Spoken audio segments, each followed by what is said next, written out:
Good afternoon. I am Jonelle Zachary. I am the Outreach Coordinator and Training Specialist here at the Dibble Institute, and I'm thrilled to welcome all of you to today's webinar, Implementing a Dibble Institute Program, Mind Matters, Overcoming Adversity and Building Resilience by Dr. Karim Martinez and her team. We are honored and thrilled to have Dr. Karim Martinez, Diane Christensen, Augusta Alm, Philip Alden, and Charlene Carr here to present on this topic, and I'll introduce them just here in a moment. However, here's a little bit of housekeeping before we get started. If you're having a hard time hearing me or any of us on the call, the email invitation you received once you register provides a phone number that you can use to call in to access the audio for today's session. If there's anything technically wrong, you can generally sign out and log back in, and that usually solves the issue. We could all take a cue from that, right? When technology doesn't work, we can just stop it and restart. That usually solves the issue. We will be having you ask questions if you have any in the questions box that's located in your control panel. We'll have about 10 to 15 minutes at the end of this webinar session just for questions and answers. So anything that has gone into the questions box to give the team a chance to answer and respond appropriately. And just so everyone knows, there will be a recording of this session today um, available, including any slides and applicable handouts. Several days after the webinar today, a link will be sent to you if you are registered. However, we do have a quick question. If you're new, if you could locate the hand on your control panel, it's just like a raise hand button. If you're new or this is your first time attending a Dibble webinar, if you could please raise your hand.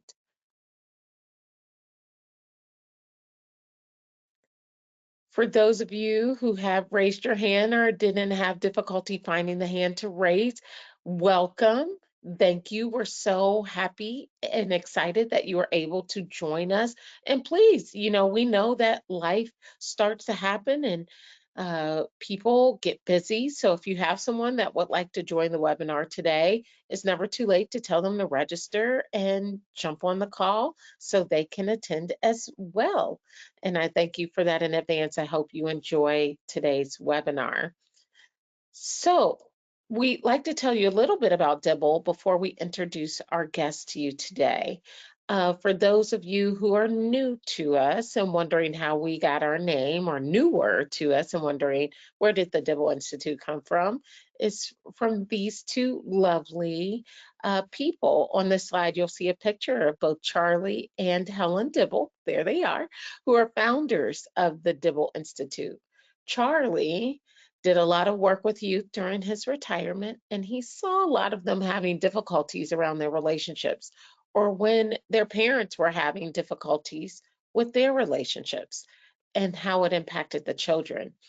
Charlie had a brilliant idea to translate research into the teaching tools that could be made widely available.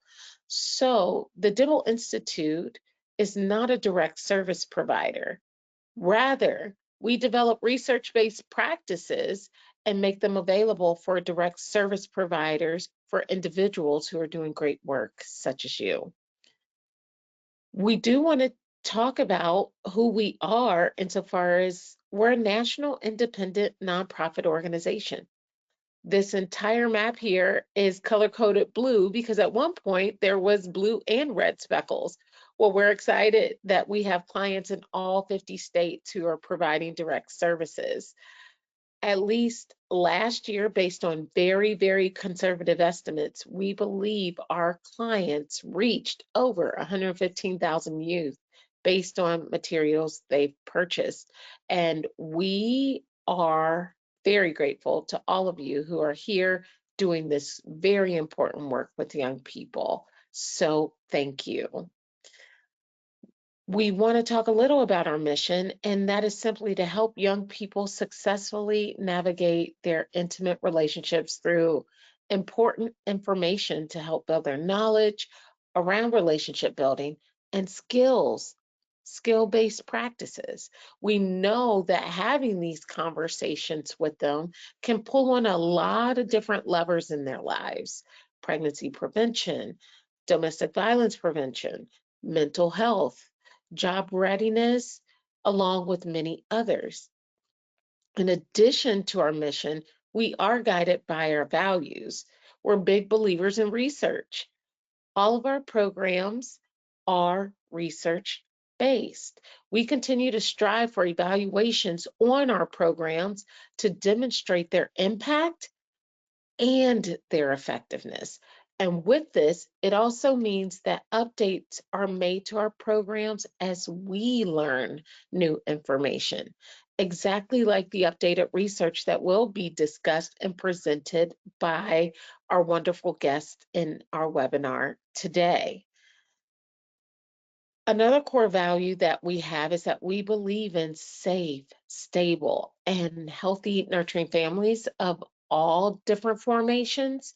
And this is our goal for young people to be raised in these families, as well as relationship education for everyone. All of us can improve our relationships and make sure that our programs are reflective of that. So, with that said, I'd like to take a moment to introduce fully our guest, starting with Dr. Karim Martinez.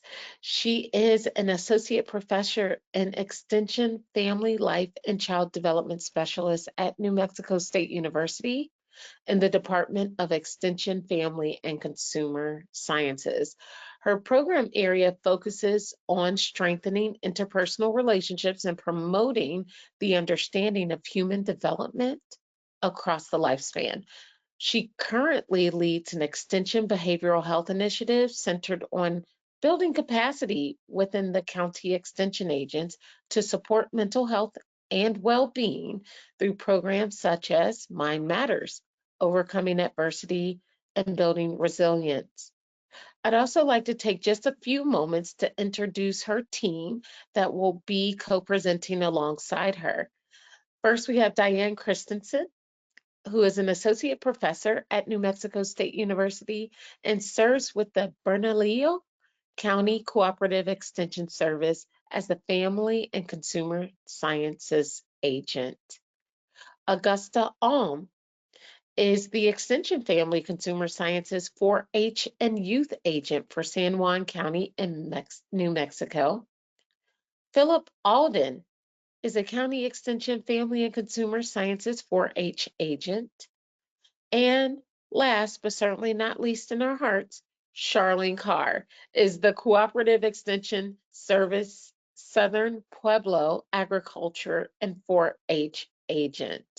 We are so very happy to have everyone on the call today presenting their body of work and their passion projects, and we hope to learn from them, and I hope not to take up more of their time so they can share with you. So without further ado, Dr. Karim and co-presenting team, thank you for being here, and I'll turn the microphone over to you. Thank you so much, Jonelle, for the great introduction. I'm so happy to be here with everyone on this webinar and also with this team of absolutely amazing county extension agents. They'll be sharing with you their experiences implementing Mind Matters with diverse communities throughout the state of New Mexico. To get us started, I'd like to invite my colleague, Augusta Alm, to lead us in one of the activities that's used in the Mind Matters program.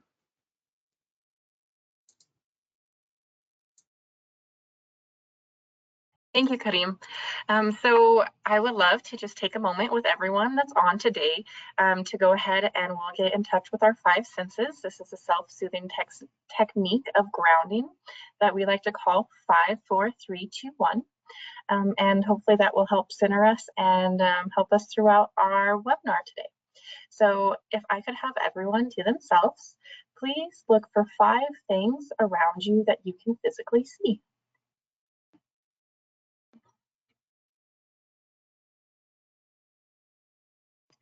Next, if you could look for 4 things in which you can feel.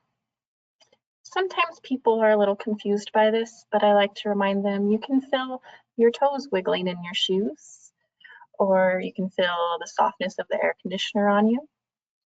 Anything that you can feel. Your next thing is going to be 3 things in which you can hear.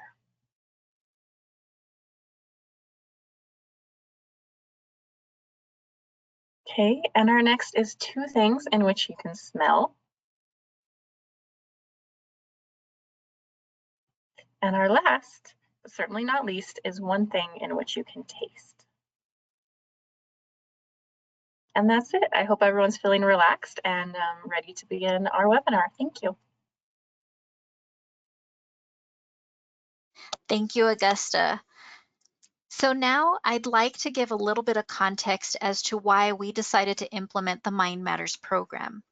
So our organization is the New Mexico State University Cooperative Extension Service, and mental health has been identified as a priority program area for our state, but it's a new program area, right? In Extension, we have a long history of providing community education and outreach related to agriculture, 4-H youth development, and family and consumer sciences topics like nutrition, family finance, parenting, and general health and well-being. But at least in our state, mental health is new. So over the past few years, we've been able to train county extension agents in programs such as mental health first aid, QPR suicide prevention, which are great. You know, they're great for helping people know how to support those experiencing mental health challenges and crises. But county extension agents in our state, they were requesting to also be trained in programs that focus more on prevention and on addressing issues of stress and building resilience. So in response to these requests that I was receiving, I attended a Dibble Institute webinar just like this one, and I learned about Mind Matters, which is a great program because it can be taught by non-clinicians. So it was designed so that educators without a mental health background could support mental health and well-being by building skills in participants to overcome the stress and adversity in their lives. So it was a great fit for our needs. So I'd like to do a quick poll with all of you. And in this poll, if we can have that pulled up, thank you so much.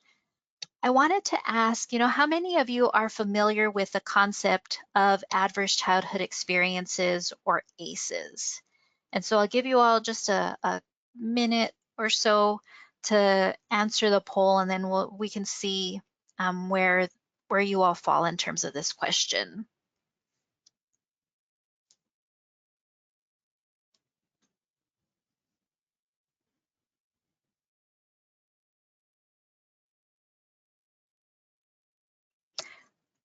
Excellent. So I hopefully all of you can see the results, but it looks like about 90% are familiar with adverse childhood experiences. And thank you so much for the poll. And so the reason why I wanted to ask this is because Mind Matters teaches participants multiple skills for coping with stressful life situations, uses a variety of innovative methods, but they're based on the neuroscience and the research on adverse childhood experiences and trauma. And so I wanted to just do, since you all are pretty familiar with it, I'll just do a very quick overview about ACEs. And so you'll see from this first slide, it talks about, or it shows some of the adverse childhood experiences. Now, just a quick note on self-care. So when we talk about adverse childhood experiences, sometimes people have strong reactions. So if you notice that you're having some strong reactions, please do what you need to do to take care of yourself. And if you're talking about ACEs as part of your work, and I'm sure all of you are familiar with this, it's always good practice to just let participants know that they may have some strong reactions and encourage them to take care of themselves, and then maybe stick around after the session if they needed to talk about things or share resources with them. But going back to the research, so the original study came out in 1998. It was Dr. Vincent Folletti and Dr. Robert Anda, and they were part of this large research project with the Center for Disease Control and Kaiser Permanente. And they interviewed over 17,500 adults who were members of the Kaiser Permanente Health Management Organization, right, their HMO. And so they surveyed participants about their current health status and health behaviors, and also about their childhood experiences. And so their survey asked specifically about 10 potentially traumatic childhood experiences, and those 10 experiences fell into 3 groups. So you can see the first group fell under the category of abuse, the second group fell under neglect, and then the third group fell under household dysfunction. And so this meant that there could be things like untreated mental illness, maybe having experienced violence, loss of parents through divorce or incarceration. So there was a variety of different things, but you'll notice that all of them happened within the home. And so in order to assess a person's ACE score, they would get 1 point for every ACE they experienced before the age of 18. So for example, if there was substance use in the home and a divorce, then that score would be 2. And actually in your handouts, there is a copy of an ACE questionnaire. And so that's the original 10 items that were on there. Now on the next slide, you'll see that more recent ACEs research includes not only potentially traumatic experiences that were within the home, so you can see that was number 1, but also in the community. So this could be things like lack of jobs, poverty, structural racism, and then you'll see a third category, and it's things related to the environment. So it can be a natural disaster. They list climate change on there. And all of these, of course, were exacerbated with the COVID-19 pandemic. So newer research is including more potentially traumatic experiences. Next slide.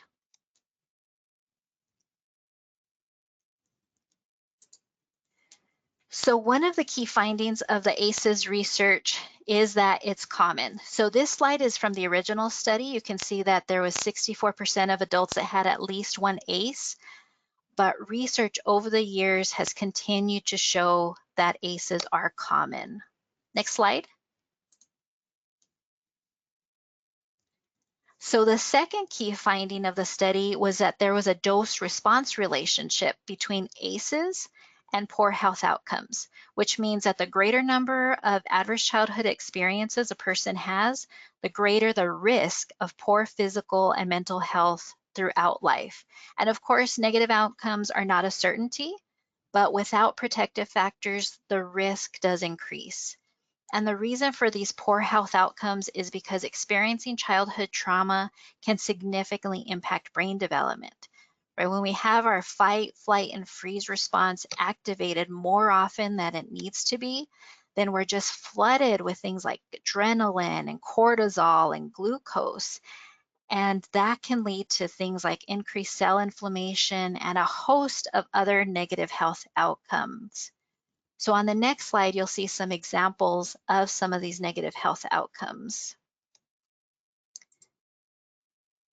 For example, there's increased risk of experiencing chronic conditions like obesity, diabetes, heart disease, stroke, and cancer.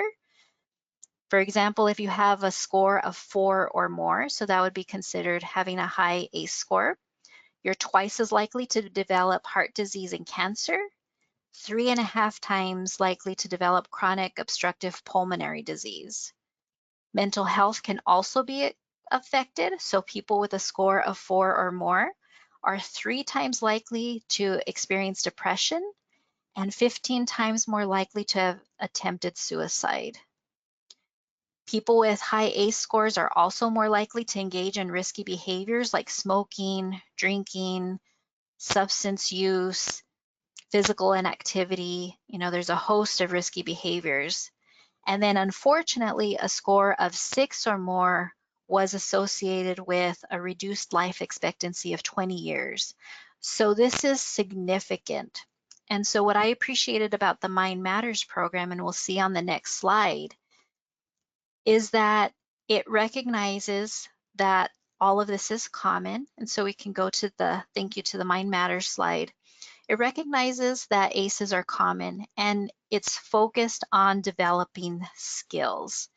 And so I wanted to just briefly touch on the Mind Matters program to give you a sense of why this was such a good fit for what we were trying to provide in our communities. So it was written by Dr. Carolyn Rich Curtis and Charles Stolzenbach. Both are licensed marriage and family therapists, but like I mentioned earlier, it was designed to be taught by non-clinicians. So it's for educators that can, and you can deliver this in a group setting or an individual setting. It was developed for teens 12 and older, but it's also can be used with adults. The curriculum itself is written so that it can be delivered in 12 one-hour lessons, or you can break it down into 24 15 to 30-minute lessons. But overall, it's highly adaptable, and you can deliver it in health classes and home visiting settings, in parenting classes as part of residential group outreach, staff development. So there's lots of ways that this curriculum can be implemented. In terms of cost, you can always go into the DIBEL website and see exactly how much items cost, but there is a cost for the instructor manual, but it's a very complete, very detailed instructor manual, so you can grab this program and go. There's a cost for the participant journals, and also for optional instructor training. It's not required, but the county extension agents that have attended the instructor training have all expressed to me that they prefer to take the training. It just brings that curriculum to life. Next slide.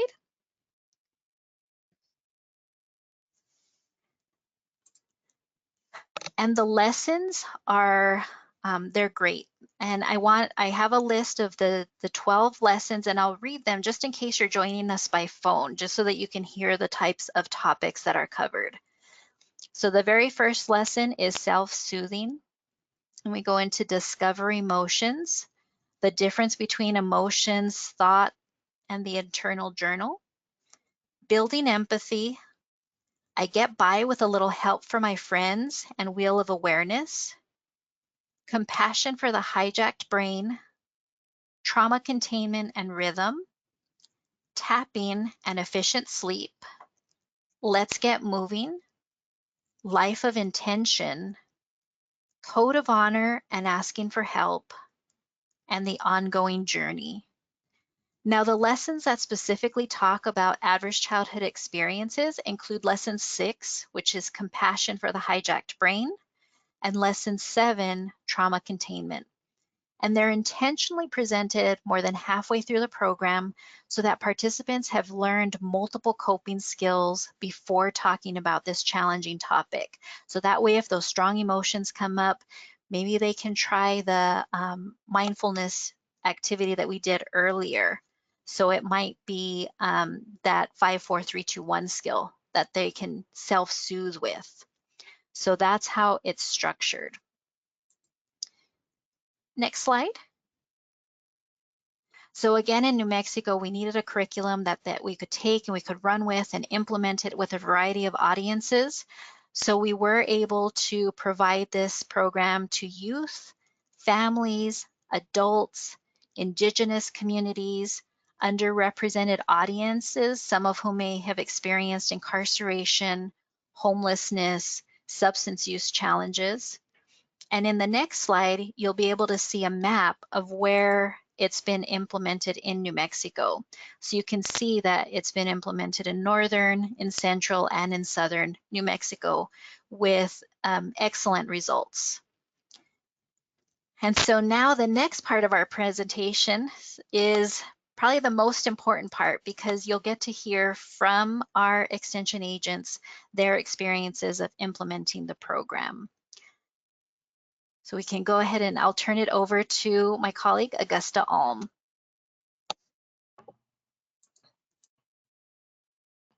See here. Oh, okay, I'm unmuted. Hello, everyone. Again, my name is Augusta Alm. I am the San Juan County 4-H and Youth Development Extension Agent.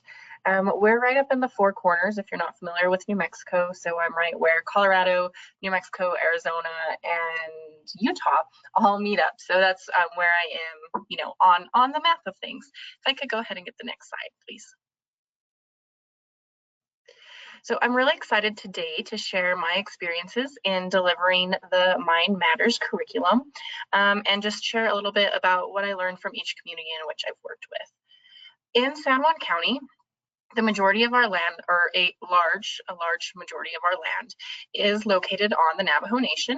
And so that gives me a unique opportunity to work with Indigenous youth, especially those attending schools on the Navajo Nation. The school I worked with in particular was Newcomb High School. And in my time working with these kiddos, I learned that, and working with their teachers, I learned that in Navajo teachings, it is actually considered taboo to speak of oppression or to speak of hardship. However, it's more appropriate for one to speak about resilience and strength. And being that this is a program that is literally titled Building Capacity for Resilience, and the exercises are building resilience and strength, it's something that the community really appreciated and took on the curriculum very well. The next group I got to work with was Kirtland Middle School. Oh, I'm sorry. Thank you. Was Kirtland Middle School leadership class. And at Kirtland Middle School, I learned that we also need to be aware of our high achieving youth. I worked with this leadership class. They were high achieving youth in the school, and these youth are often overlooked. And we need to make sure that they are being able to have the tools to work through the stressors that they also have. I then was able to work with Farmington Municipal Schools doing professional development for school support staff. This would be your janitorial staff, your nutrition and lunch ladies staff, really anyone else that's working with the kiddos on a day-to-day basis. And I learned two important things from this. One, it is very important that the adults that work with youth have the tools in their toolkit in order to help youth throughout stressful situations and to be resilient. But also, any of you that are in education, I'm sure that you also know that we experience secondary trauma. And it is important for us to have the tools to take care of ourselves when working with youth that are maybe experiencing these challenges. Could I have the next slide, please? As I said, I am a 4-H agent, and that gives me the opportunity to work with all of our 4-H families here in San Juan County. And I learned a few really interesting things. So first, when I do the programming within our clubs, I do the programming with the whole 4-H family. And one of my favorite takeaways from this whole program is that it really provides the vocabulary for families to communicate to each other about mental health, or communicate to each other about what their needs are. And so I've really enjoyed actually hearing parents and kids and siblings being able to communicate to each other through the vocabulary that Mind Matters provides. This is a great program because it is so adaptable. So we were able to pull a few of the lessons out to support an anti-bullying conversation that we had with our kids. And this was working around the fight, flight, and freeze response, as well as building friendship. And I think that that was received very well. Last, I also got to work with this in a bi-state youth leadership conference between the lower counties for CSU, as well as San Juan County here in New Mexico. And I learned two really interesting things there. One, again, we need to make sure that we're providing these tools to all of our youth. I think that we forget just how much pressure we have on some of our kiddos. And then two, 4-H really builds resilience. And so the fact that kids get to connect the dots between Mind Matters and the things that Mind Matters is bringing to our attention, and the things that kids just, I think, sometimes don't realize in 4-H, such as the belonging and things like that. I think that is a really nice connection. Next slide, please. So real quick, a few highlights and lessons learned. Again, culturally informed programming is so important. If anyone is working with maybe a culture that they're not familiar with and wanting to bring Mind Matters in, my suggestion would be to sit down with a trusted member of the community and go through the book and go through each lesson and say, what are things in here that, might be appropriate, might not be appropriate? How can I word this better?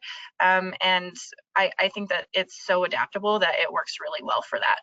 And next, this is absolutely valuable to both adults and youth. It's one of the best trainings I ever have done, and I use it all the time myself.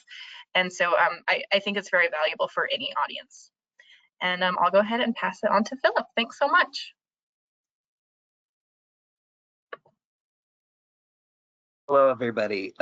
First and foremost, I would like to apologize. I got laryngitis this morning, so this will be really fun.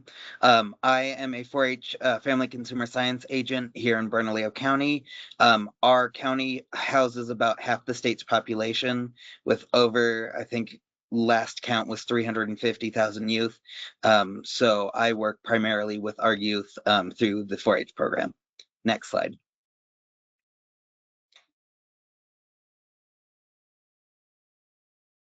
So I wanted to talk to you guys today about selecting specific lessons based on audience needs. And if you go to the next slide, the first topic I really wanted to present is that there are certain youth audiences that you will have restrictions with. So the two main audiences that I have found that I have restrictions that I'm unable to get around is my 4-H military partnership. So we have a Air Force base, Kirtland Air Force Base here in Albuquerque, and youth who are part of a military family are considered at-risk youth because they move every 2 years to every 6 months.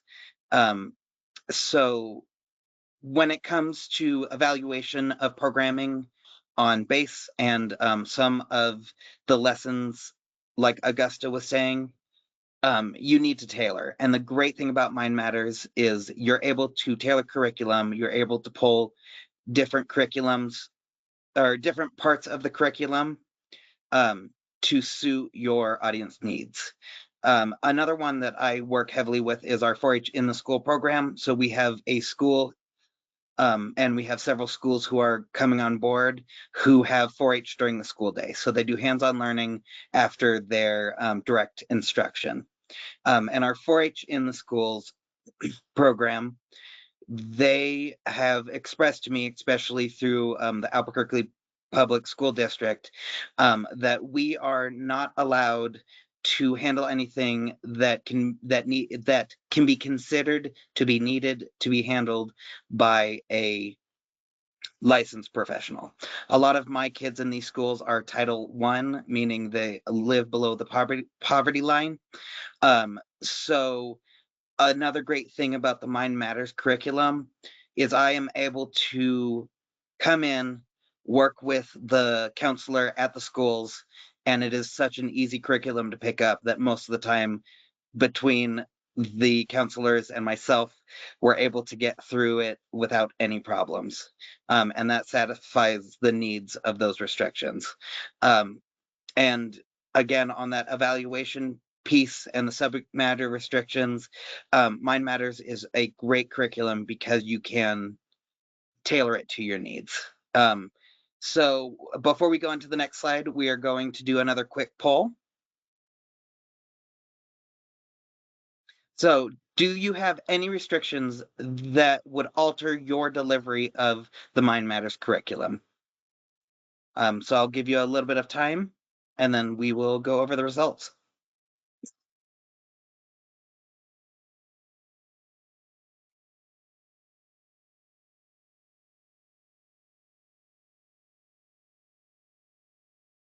So it's good to see. I definitely know that you may be unsure. It took me quite a while after going through this and starting to teach this curriculum before I was able to definitively say that I have these major restrictions. And I'm glad that some of you have identified that you do have restrictions. And I'm very envious of those of you who do not. But Mind Matters has been a great curriculum to negate and work through these restrictions. Next slide, please. The other thing I wanted to talk to you was about youth audiences without restrictions, but age differences. So in 4-H, we have our junior aged, and we have a little bit more specific, but I just went with general ages. Our junior age is that middle school, the 11 to 14 age group, and our senior age is that 14 to 19 age group. When I'm doing a delivery to that middle school age group, this curriculum is written very well for that 12-year-old mindset. They are super engaged within the curriculum, and it works very, very well.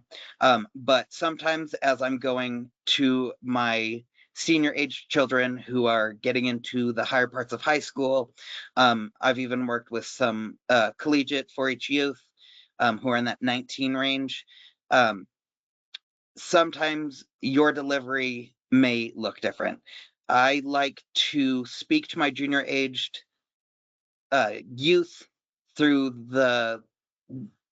an easier talking style, whereas my senior aged kids, I really want to talk to them as their adults. Again, at that time, they are figuring out themselves. They're trying to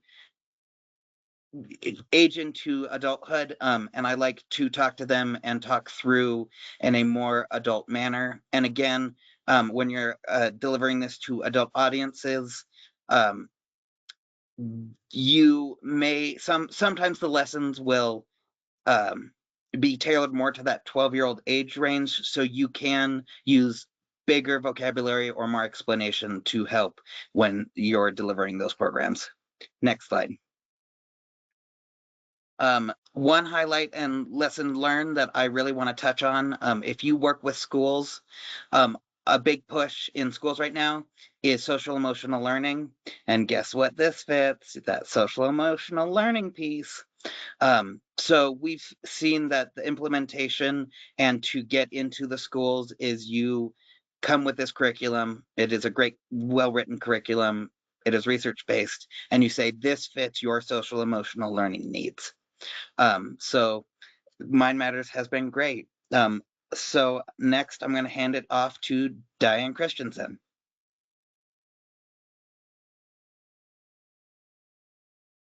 Good afternoon. It's my pleasure to be with you today.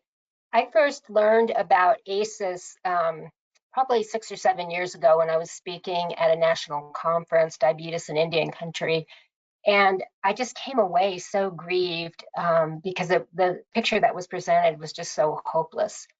And so when I found Mind Matters, I was just so thrilled because I felt like at last there's a solution for this problem and that we can really help people find freedom despite what adverse childhood experiences they may have in their lives. I have I have given this program the full 12-week program in 3 different cohorts, and so I'll talk a little bit about the various formats and audiences that we've led this. Philip and I did a virtual 12-week session for the general population of New Mexicans statewide. We found the curriculum was very easy to adapt virtually.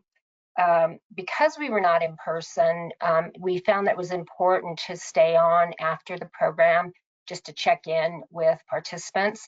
In person, you can kind of see body language or they'll approach you afterwards, but virtual, I think it's really important to just be on for a bit afterwards to talk about any issues. I know when I was taking the training, I had a surprise emotional reaction, and it was really great to be able to just kind of work through that with the facilitators. As has been said before, if you have the opportunity to take the training, it is the best training I've had, and it really helped to see how to implement the program from the facilitators of that training. I presented this series to a community partner that works with unhoused women and children and also women coming out of incarceration. I was very nervous going into that that population because most of them had a very high ACEs score. But one of the things that I love about this curriculum is that it really facilitates keeping the emotional volume, if you will, at medium. And so there wasn't a lot of high emotion, particularly when we talked about the ACEs tool. And the women did so well, and I think it was so validating to them to realize that what happened to them in childhood was not their fault, and they were so hopeful because they could see that they didn't have to be a victim of it for the rest of their lives. The last area that I did the curriculum was with, we have a group of community educators in our office, and so I did it as professional development for them. And it was exciting to see how they really used it themselves, but we were also able to kind of pull it apart and talk about how they could take the tools and in the curriculums that they teach, how they can use these skills with the underserved populations that they serve as well. So that was a really great experience as well. Next slide, please. So in terms of highlights and lessons learned, it's really important to know your audience. For example, the community partner that I worked with, I found that some of the exercises were maybe a little bit too complicated given the what language was their primary language and educational differences and some of those things. So that was one thing that I saw. And then also another lesson has a lot on the research, which was to our general population, they were fascinated by that.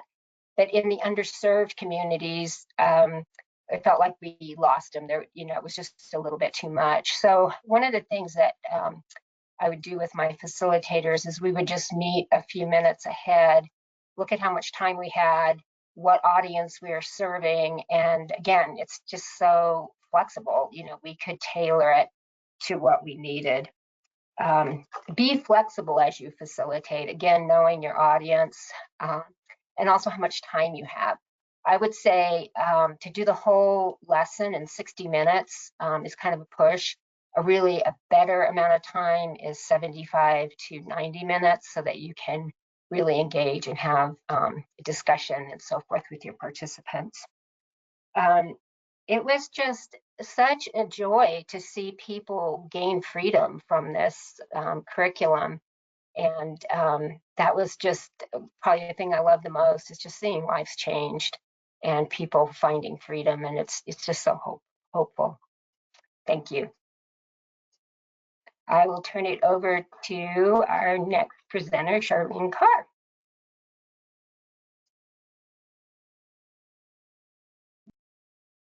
Grazie, Hopa. Good afternoon, and thank you for having me. My name is Charlene Carr, and to orient you guys in where I'm at, New Mexico, I work with 10 of the Southern Pueblo communities, which are located in central New Mexico. And a lot of the community partners that I work with also include youth programmings and coordinators. And so in speaking, about their needs and their interests, they were very interested in a kind of holistic, also something that is culturally appropriate, and also that helps our youth with mental health and well-being. So I'd like to thank Karim. First of all, she introduced me to Mind Matters. And the great thing that I want to point out about Mind Matters is for two things. One of them, the curriculum itself, it's very approachable and user-friendly. I have a hard science background. It's soils as it relates to agriculture. And so I found this curriculum very easy to use in my programming. And at first, I might have not felt so comfortable with all of the pieces of the curriculum to implement, but as I had practiced and I had resources and support from NMSU and the Dibble Institute, that really helped me become comfortable and confident in delivering this curriculum. And then two, the best part of this curriculum is that it can be tailored to those communities.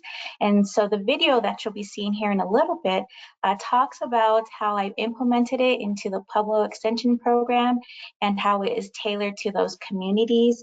And a lot of this program was done in person and really complemented the values and ways of life of those Native communities. And so with that, I'll go ahead and let the coordinators play this video. Thank you so much.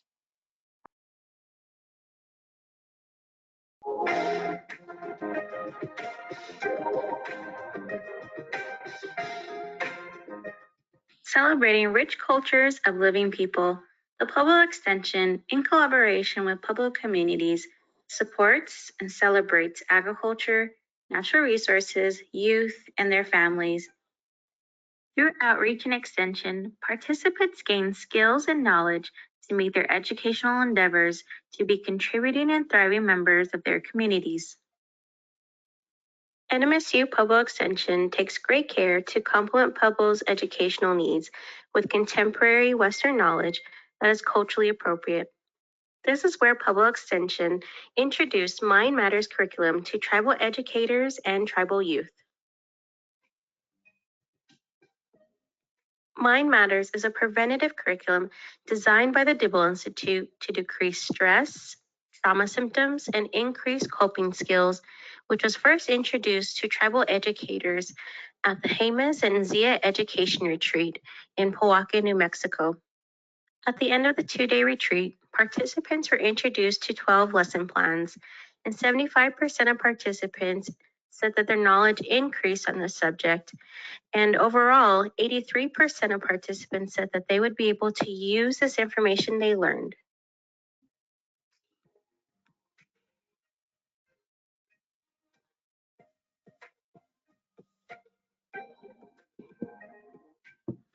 The Pueblo educator went on to implement and merge the Mind Matters curriculum into the 4-H agricultural education program at Laguna Pueblo.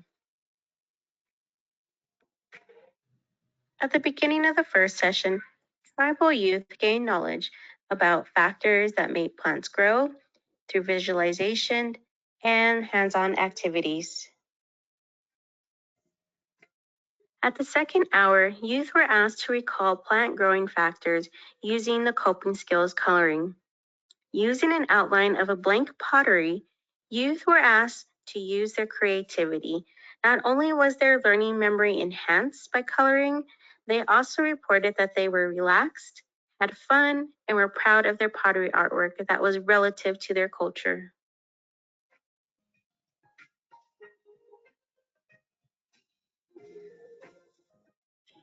Song and dance, a centuries-old tradition, was also identified by tribal youth as another way to help people heal, which continues to be integral in Native ways of life.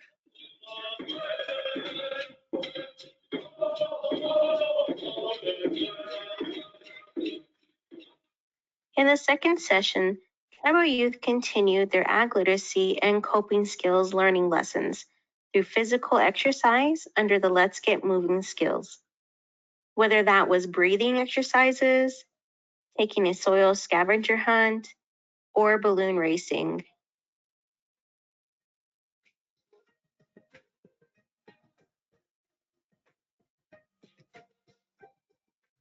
At the end of the 2 4-hour-a-day sessions, 30 tribal youth participated in the program at Laguna Pueblo. 100% of them said that their coping skills increased, and they best liked the coping skills coloring, music, and exercise techniques. Pueblo Extension continues to partner with Pueblo communities, promoting the health and well-being of the Hanu. Thank you, and I hope you enjoyed this presentation. Be strong in all that you do, and take care of yourselves. Hashchame Gume.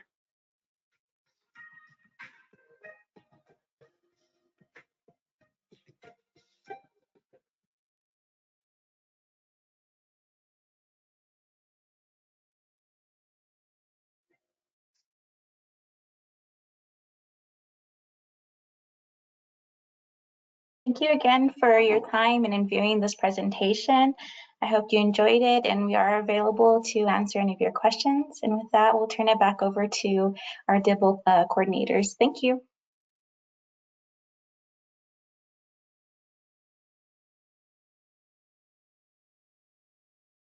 Thank you so much, Dr. Karim. Would you like to take a moment to address some of the evaluation and possibly even funding resources that you've used to support your research?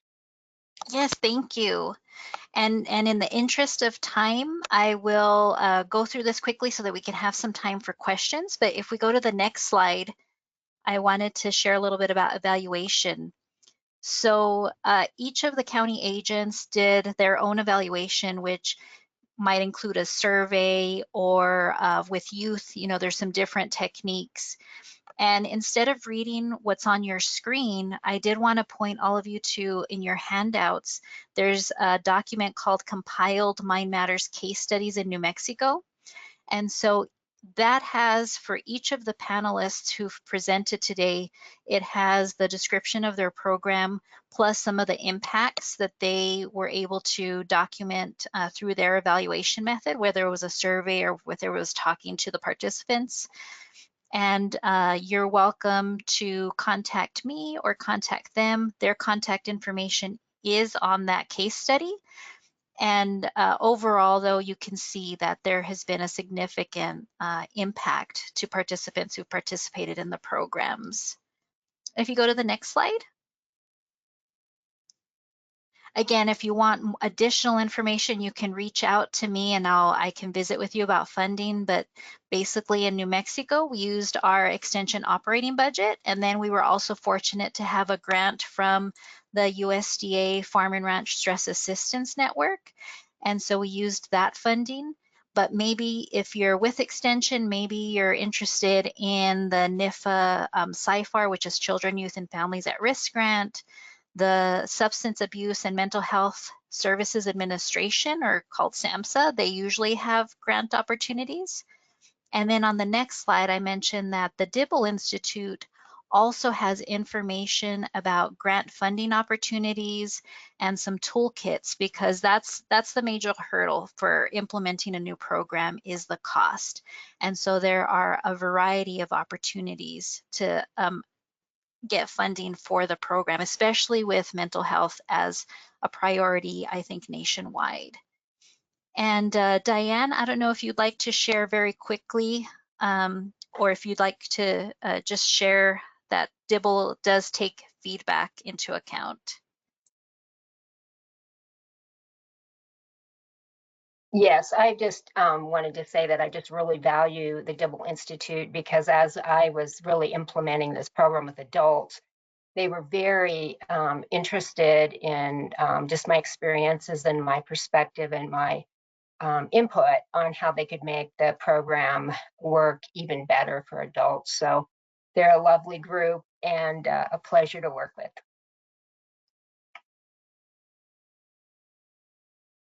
Thank you, Diane. And so yes, if our coordinators, if you'd like to ask us questions, maybe all the panelists can jump on and we can answer any questions that people might have. First, I want to say thank you all so very much. And I'll first give this disclaimer that if you asked a question, and for the sake of timing, because we value your precious time, if your question goes unanswered, that we will be sure to answer the questions in a follow-up email post the webinar just a few days after the webinar concludes, along with links and appropriate handouts, just as a reminder. However, we have had quite a few questions come through. And the first one, when providing virtual class, if this is applicable, when providing virtual class, how did you handle the book situation? So I'm assuming journal, participant journal. Did you mail books to participants so they could participate?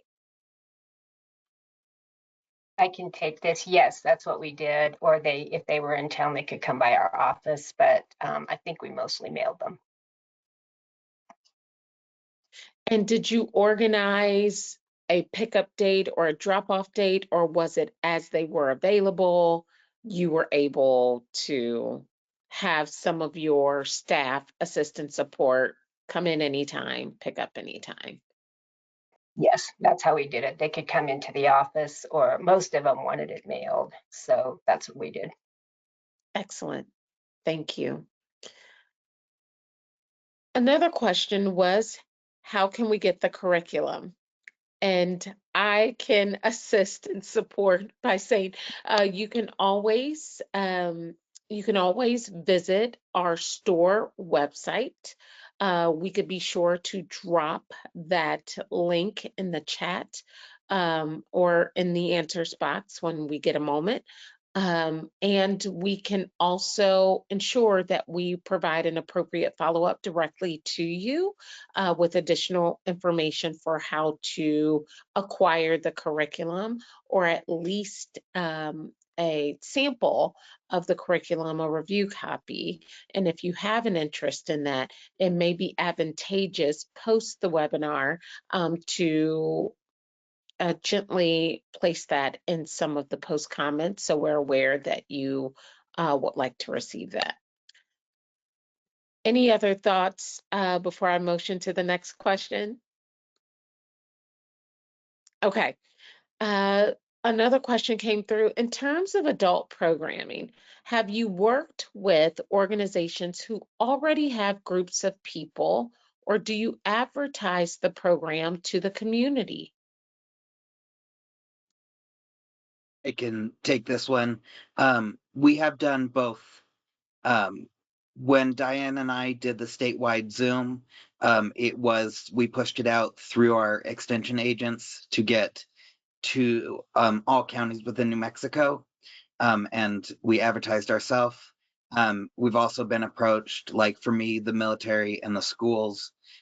They approached me with, "Do you have something that fits social emotional learning?" And I say yes, and that's when I go in and work with those youth audiences. So we've had it both ways. And I'll just add that I really sought out the community partner that deals with, that helps unhoused women and children and women coming out of incarceration, because I felt like this curriculum could just be so helpful to them. So I really pursued that particular audience myself. In my particular situation, I work with tribal educators and tribal education departments already. And so I was able to kind of fit that in already with what they were working on and what they requested.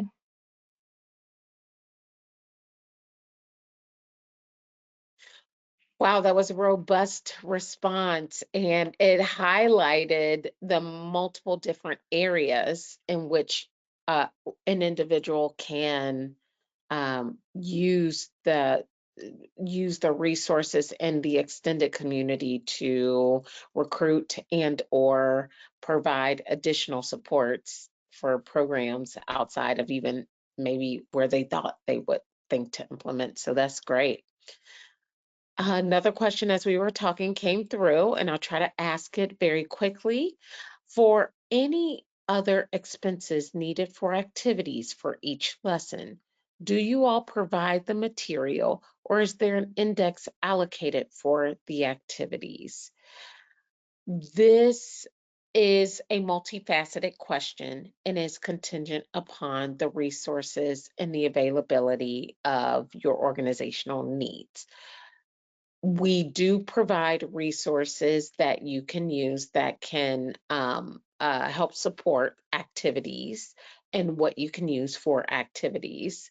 However, there may be some extenuating circumstances where you may have to mail, i.e. postage, where you may have to take on some additional budgetary considerations that may be conversations outside of us, but within your organizations directly. So it's multifaceted, and we still can provide some support. When you're filling out that end survey, please let us know, and we can do some additional independent follow-up. For the sake of our timing, I'd like to go ahead and say thank you to all of our presenters. And thank you for joining us today and for staying in here. There is a brief survey at the end of this webinar.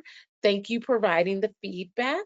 The webinar should be available within the next 3 days, and we will send out a link if you did register, along with any questions that we were unable to answer on this session. We'd like for you to join us next month as we talk on November 13th, innovative uses of Mind Matters to promote youth and family well-being, delivered by Dr. Becky Antle, the Kent School of Social Work and Family Sciences in the University of Louisville. So I thank you all. Thank you, Dr. Kareem and team, for providing such wonderful research on your body of work. And thank you for all the work you are doing out there. We will be in touch, and we'd like to say ta-ta for now. See you all later, and thank you so much for your time. Have a great day.